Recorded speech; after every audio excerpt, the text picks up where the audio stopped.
You don't know Jane Foster, the medical professional who wielded the hammer as the mighty Thor? Well, move over because you're about to get a straight dose of enlightening!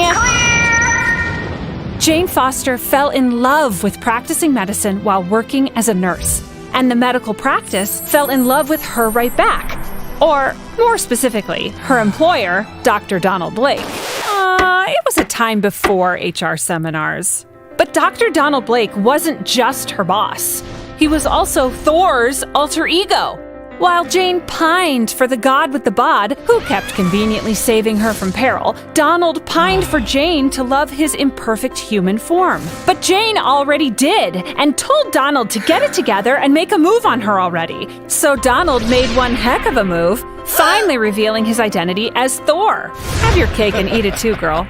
They hoped to be wed, but Odin, being the worst dad/king of Asgard ever, didn't take kindly to the idea of a Midgardian daughter-in-law and made Jane prove herself with new goddess powers. But she was set up to fail.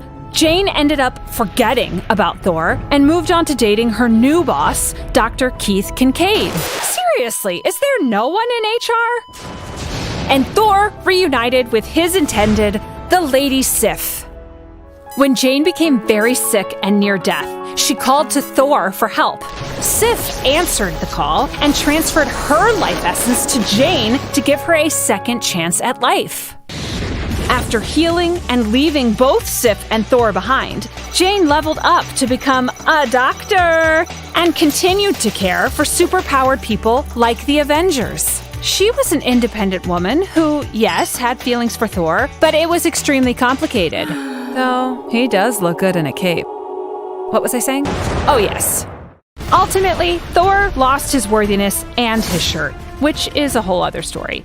So his hammer Mjolnir went looking for someone worthy of the power of Thor, who was revealed to be Jane Foster.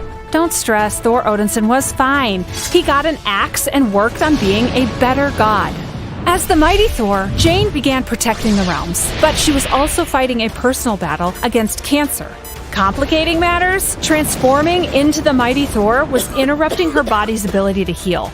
Nonetheless, Jane took on Loki, Odin, Frost Giants, Malekith the Dark Elf, and a slew of other Asgardian pains in the hammer.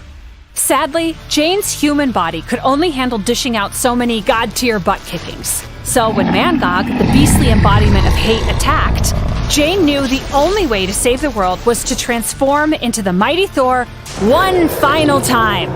But in the heat of battle, she realized she had to sacrifice Mjolnir to win, returning to her dying mortal form. She made the ultimate sacrifice and saved the world using love to conquer hate. And thus, with a kiss, she died. Are you freaking kidding me? This is how it ends? Oh, wait. There's more. As the War of the Realms raged on, Thor Odinson reclaimed his worthiness. But many of the Valkyries, the mighty female warriors who deliver the worthy dead to Valhalla, were brutally slain. So Thor used his regained powers to give Jane an immortal chance at godliness as a badass new Valkyrie. Thank gods! Now Jane protects the realm, Midgardians, and Asgardians alike. Just don't forget, that's Dr. Valkyrie to you. And now you do know Jane Foster. I mean Mighty Thor. I mean Valkyrie. Whatever, you get it.